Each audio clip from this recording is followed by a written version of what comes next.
Welcome to Man Does Tech, where I solve the problems you didn't even know you had. You start by enabling remote play on the Ps4 and making sure it can wake in rest mode. This is essential so the console accepts incoming streams. Once done, install the PS Remote Play Android app on your Chromebook or prepare the Linux alternative if you prefer. Plug a DualShock 4 or DualSense via USB or pair by Bluetooth to the Chromebook now, because controller pairing before streaming avoids input delays later. Next, focus on network and app settings because streaming is bandwidth sensitive. Connect the PS4 and Chromebook to the same 5 GHz network or plug the PS4 into Ethernet and the Chromebook into a reliable router.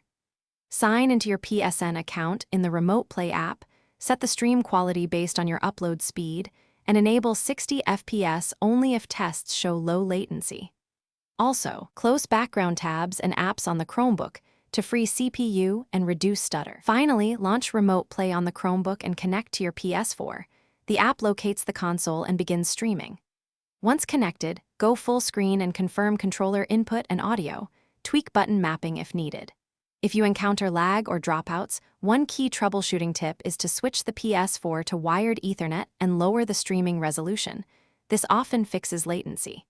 If problems persist, reboot router, close other devices using bandwidth, and retry the connection. Thanks for watching. If you found this helpful, don't forget to like and subscribe.